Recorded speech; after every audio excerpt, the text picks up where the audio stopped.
and welcome to My Point of View. I am your fat and opinionated host, and ever since Bryan Kohberger got arrested, there's been this question just constantly burning on my mind.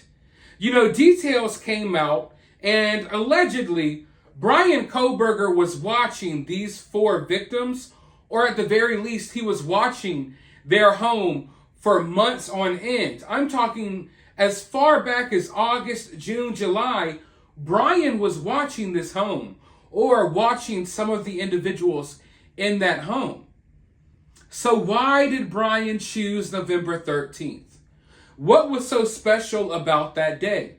Was that a day that Bryan had pre-planned and already ready to go, and he knew, I'm going to watch him for this long and I'm going to strike on November 13th?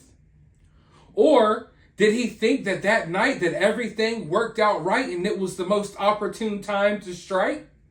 Or was there something that triggered him? Was there something that triggered him that made him say, okay, today is the day? Now, to some people, this may not seem like much. You might not care. But in my honest opinion, this may be one of the keys to better figuring out or better understanding what happened here and why. Because I do think it's weird, when someone watches someone for so long and then they decide to do something like what Bryan did. Why? Why this particular date?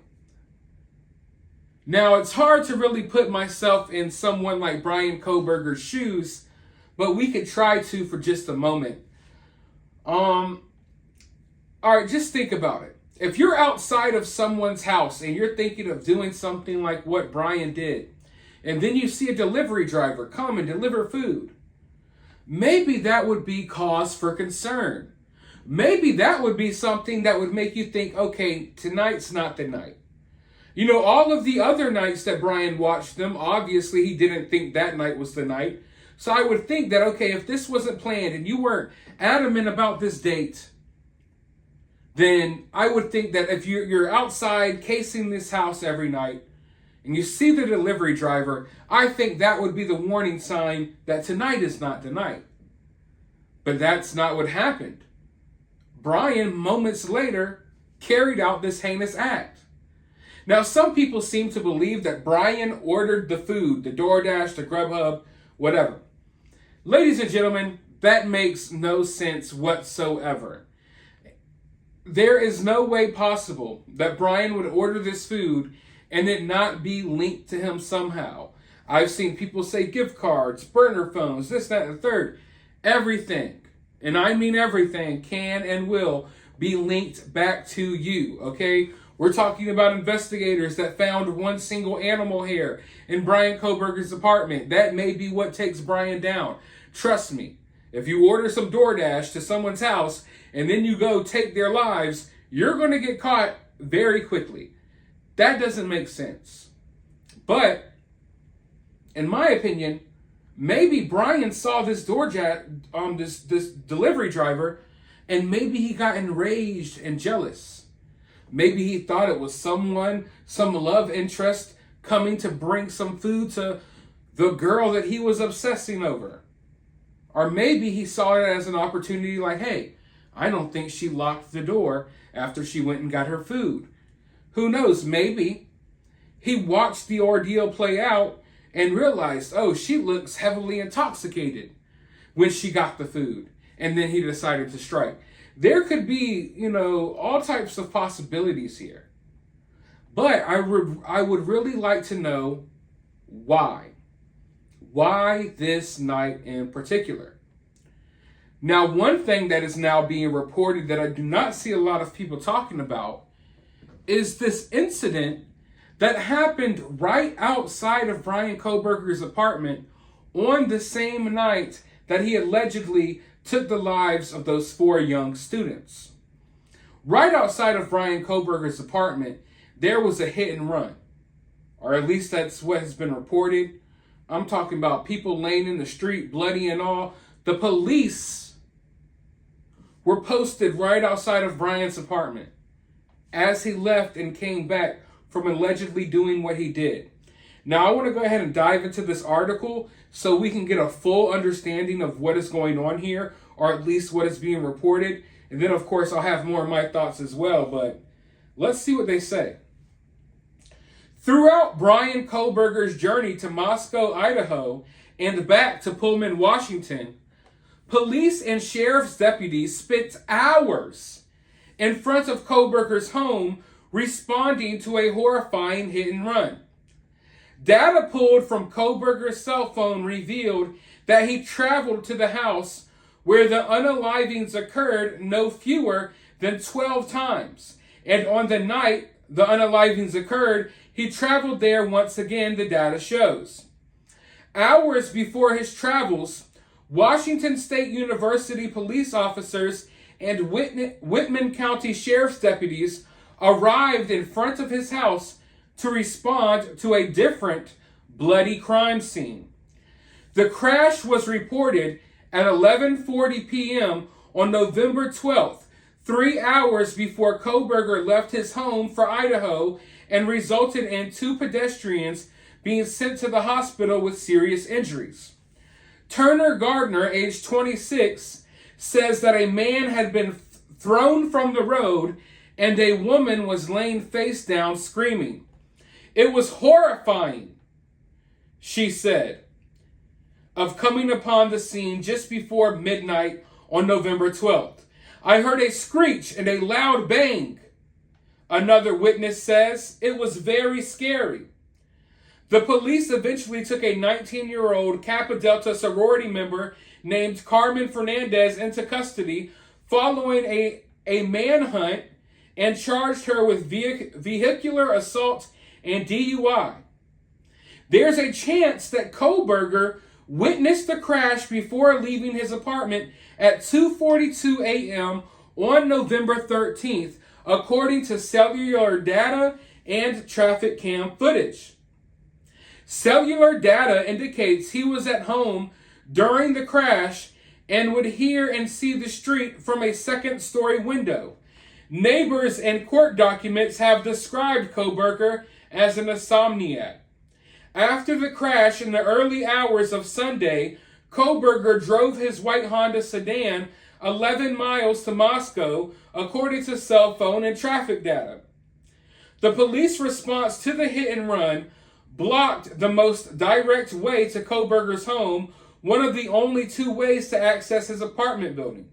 The route that was open that night requires turning 4 times on residential streets and going over 4 speed bumps before connecting with the main road. The route the police blocked had 1 turn and 1 speed bump. By 5:30 a.m., cell phone tower pings showed his phone back at his house. Witnesses said the police were still on his street responding to the crash. Kohberger again left his apartment at 9 a.m., traveling to the scene before returning home. Once more at noon, when the Moscow police commenced their hunt for the killer, Kohberger's phone pings indicate he likely left his apartment again.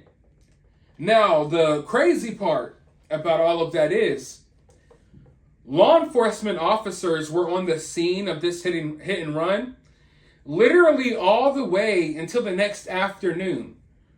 So even when Kohberger was leaving his apartment around 12 p.m., he had to pass right by these officers, right by these cops. Now, I don't know how Kohberger's mind works. I know how my mind works. And in my opinion, if this was something that wasn't necessarily planned, if this was a spur-of-the-moment decision by Kohberger, then I feel like if you're really trying to feel out when's the best day, and you walk out your apartment and you see the police, is that not a sign to turn back around? I'm a big believer in the universe sending you signs and stuff like that. So, I mean, if I am planning on doing something that is against the law, right? And I walk out my front door and there's the police right there, lights blaring, all types of stuff, I'm going to turn right back around and go back inside. Kohberger was so adamant about doing what he did that he drove right past cops 3, 4, 5 times to go do what he did that night. And that's where I'm kind of stuck here. Because you know that Kohberger watched them for so long. We know the night that he ultimately allegedly did what he did. Yet, in my opinion, if Kohberger was sitting there waiting for the perfect opportunity, then all the signs show that this night was not necessarily the night. I mean, if you wanted a perfect opportunity, I would think you would go on a night where you don't pass by the police 6 times on your way to the house back and forth. I would think that if you see someone like a delivery driver pop up a few minutes before you do what you do, then maybe that would cause you to spook out and leave. But no, none of that hindered Kohberger at all, because Kohberger was adamant about doing what he did on this night. Why? Maybe that's a detail we will never figure out. Maybe it's something as simple as he noticed that everyone in the house was intoxicated that night. There are various different avenues, and we could speculate about it all day. But I do think that some of these details that are starting to come out, it doesn't necessarily paint a clear picture, but the picture is starting to get a little bit clearer. And with this information, knowing about the delivery driver, knowing about the fact that he's got this huge scene happening right outside of his apartment that he passes by over and over again, I would think that maybe in Kohberger's mind that it didn't matter. Like, that night was going to be the night. So I guess we have to find out why. But let me know your thoughts. What do you think happened here? Why do you think he chose this day? Why do you think that the cops being right outside of his apartment wasn't enough to hinder him from doing what he was doing?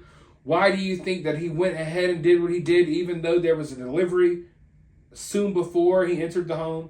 Let me know all of your thoughts and opinions down in the comments below. While you're down there, hit that thumbs up button, hit that subscribe button, ring that notification bell, and I'll talk to you all in the next video.